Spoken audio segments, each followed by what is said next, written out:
Olá, cliente Sacre, seja muito bem-vindo a mais um call de fechamento mensal da Sacre Investimentos. Como de costume, todo começo de mês a gente passa por aqui os principais acontecimentos do mês anterior. Hoje eu estou gravando dia 6 de dezembro de 2022. Eu vou passar então os principais acontecimentos do mês de novembro, o que impactou o mercado, o que fez os mercados por aqui se mexer e os mercados lá fora também performarem. Tá bom? Então, começando agora, o primeiro slide já mostra os indicadores aqui no Brasil. A gente teve um mês de novembro onde os ativos de risco aqui no Brasil performaram na contramão dos mercados internacionais. O Ibovespa apresentou uma queda aí de 3,06%, cotado aos 112.486 pontos, com destaque para as preocupações com as questões fiscais aqui no país. O mês começou com o mercado digerindo os resultados das eleições presidenciais e dando benefício da dúvida ao novo governo eleito. No entanto, as preocupações fiscais entraram em cena após o novo governo protocolar no Senado uma PEC de transição que pretende retirar programas sociais do teto de gastos. A sinalização reacendeu o risco de desequilíbrio das contas públicas, com reação negativa dos ativos financeiros brasileiros, alta do dólar e também a abertura da curva de juros. No campo econômico, o IPCA 15 subiu 0,53% em novembro, abaixo das expectativas do consenso, e o PIB brasileiro cresceu 3,6% no terceiro trimestre de 2022 em relação ao terceiro trimestre de 2021, ficando ligeiramente abaixo do consenso de mercado. A gente olha na tabela também a performance das carteiras do BTG. Né? A gente teve um mês bastante difícil para as estratégias do BTG, que, no entanto, no acumulado do ano, entrega um resultado bem acima dos seus benchmarks. Gosto de destacar aqui sempre a estratégia BTG 10 Sim, que é a principal estratégia do time de análise do research do BTG Pactual, subindo então 20,5% no acumulado de 2022. Até o momento, a estratégia BTG-ESG ainda não divulgou os dados. Eles geralmente divulgam esses dados em torno do dia 7, 8 do mês, por isso eles não aparecem na nossa tabela. Passando agora para o cenário internacional, nos Estados Unidos, a gente teve já, conforme esperado pelo mercado, o Comitê de Política Monetária do Banco Central americano elevando a taxa de juros em 0,75 pontos percentuais pela quarta vez consecutiva. Com isso, a taxa Fed Funds Rate chegou ao intervalo entre 3,75% e 4%. Já o mercado de trabalho americano ele continua aquecido. Ele apresentou uma criação de 261 mil novos postos de trabalho em outubro, ficando bem acima do esperado. Já a taxa de desemprego ela subiu, saindo de 3,5% em setembro para 3,7% em outubro. E vimos também os dados de inflação nos Estados Unidos começarem a perder força. O CPI, que é o índice de inflação que mede a inflação ao consumidor, avançou 0,4% em outubro, ante setembro, que ficou aquém do consenso de mercado.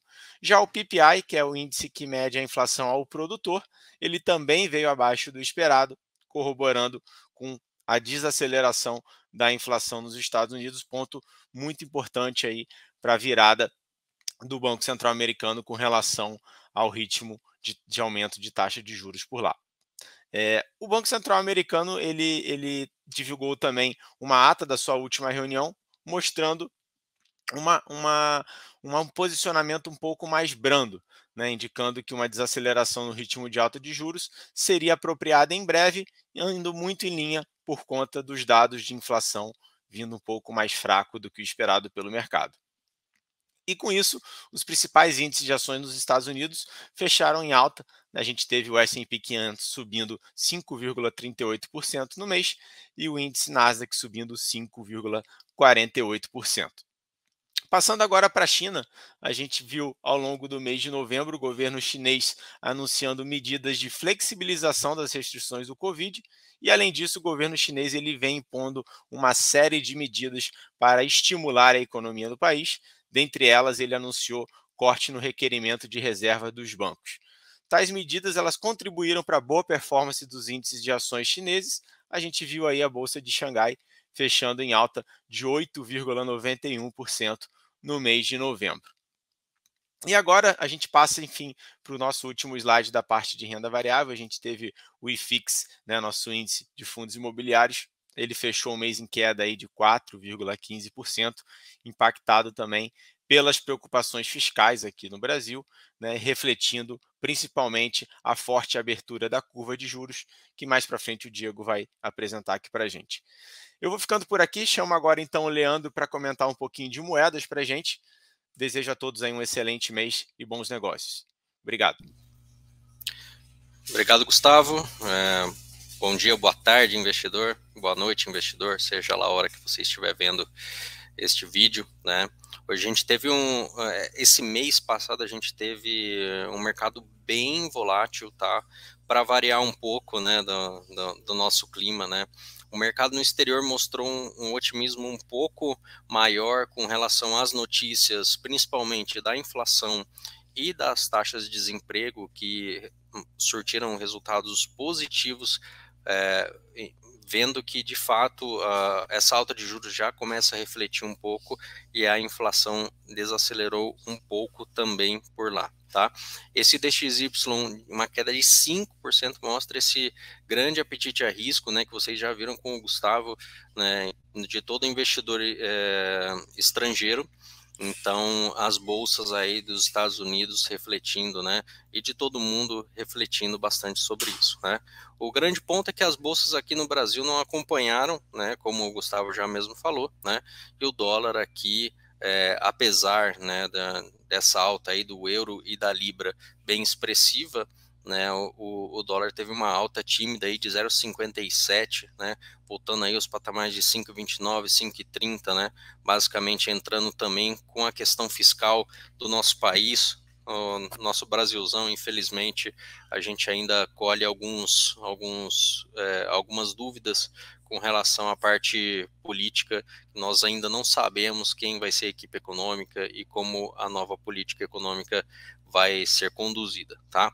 Então, aqui esse mês a gente tem uma expectativa, né, para o próximo mês agora de dezembro, uma volatilidade boa, né, maior, e também uma liquidez um pouco mais reduzida devido a alguns eventos como o COP final de ano, né?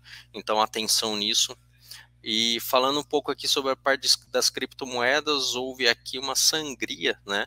Então, assim, uma queda de menos 16,24 ali no Bitcoin, o Ethereum acompanhando em menos 17,69, basicamente aí na conta da disputa, né, entre o CEO da Binance e falando um pouco sobre a venda dos seus tokens FTX, né? Para quem não sabe, a corretora FTX e a Binance ocupam aí, respectivamente, primeiro e segundo colocações aí das corretoras de cripto, e de fato mostrou que o CEO da Binance falou que de fato esse mercado, né, das criptomoedas e o token divulgado pela FTX, ele ficou um pouco no último balanço decepcionado e sinalizou que ia vender todos os tokens da FTX, e isso fez com que os tokens caíssem mais do que 70%, né, dentro do mês, e com isso todas as criptos foram aí nessa energia negativa aí do mercado, tá? Então, Bitcoin aí e o Ethereum e todos os outros tokens, né, altcoins sofreram um pouco mais também. Então, teve token caindo mais de 30% dentro do mês. Então, vamos segurar esse bear market que parece não terminar aqui no campo das criptos, tá? Basicamente é isso. Muito cuidado aí com a redução de liquidez, muito cuidado com a volatilidade nesse mercado, e vamos para o próximo mês, tá? Quem vai falar com vocês agora vai ser o Alípio, falando um pouco de commodities agrícolas. Pessoal, então vamos lá, mas o encerramento do mercado, falar um pouco sobre as commodities agrícolas nesse mês de novembro.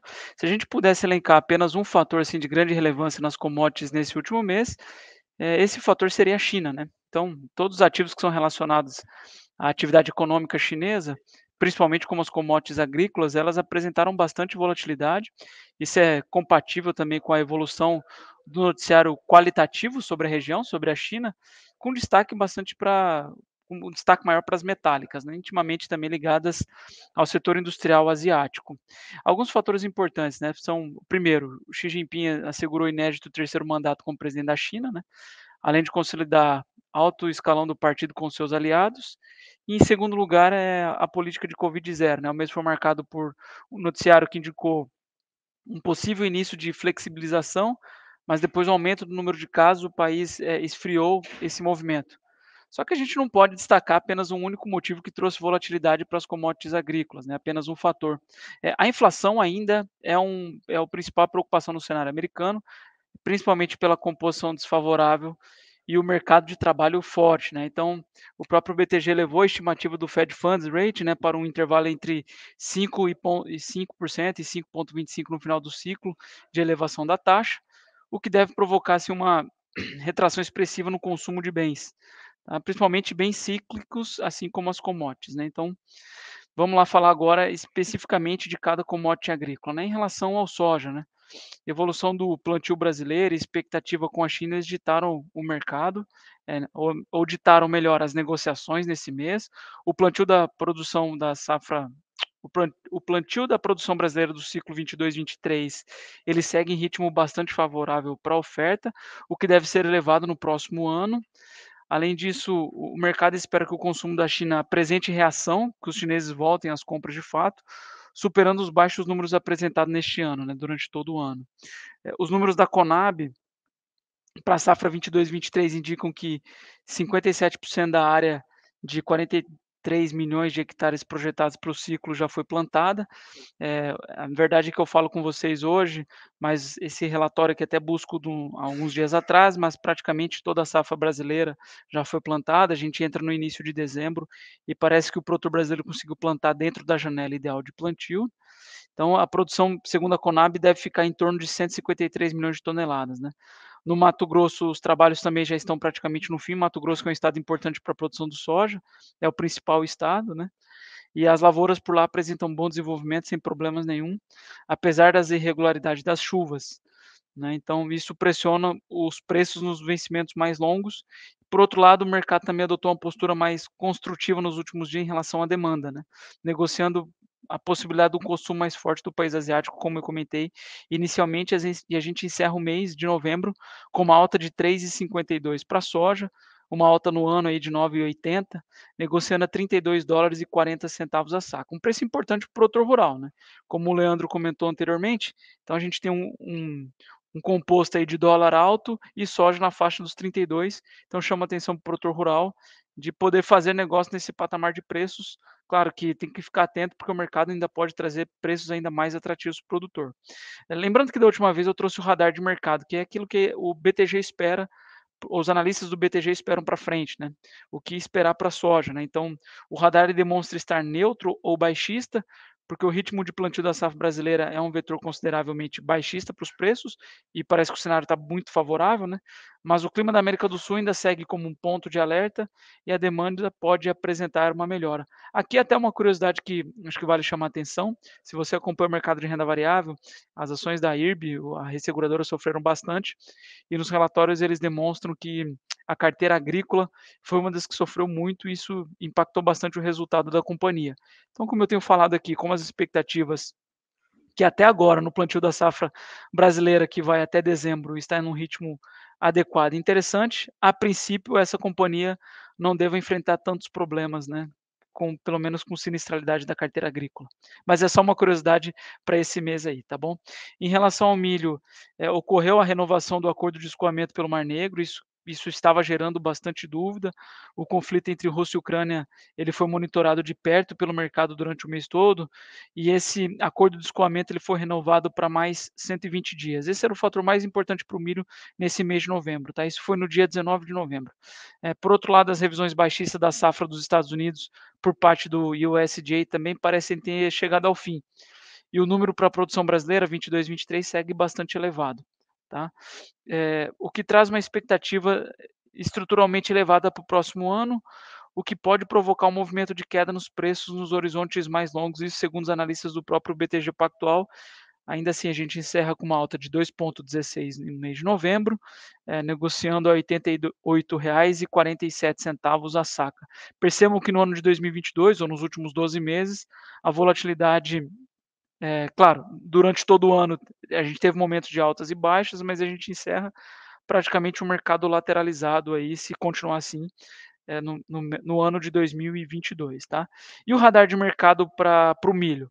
Segundo o BTG também, o radar é baixista ou neutro.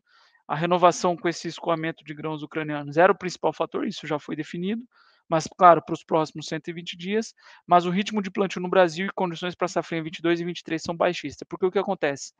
À medida que o produtor brasileiro consegue plantar o soja dentro da janela ideal de plantio, o mercado entende, e claro, não tendo nenhum problema com o clima, o mercado entende que o produtor vai conseguir colher na janela ideal e, consequentemente, plantar o milho também na janela ideal, dado que o milho é uma lavoura de inverno e ela tem um risco maior do que a safra de soja que é plantada no verão. Então, por isso que tem essa expectativa de safra cheia, então, e os preços podem ter esse viés baixista, tá bom?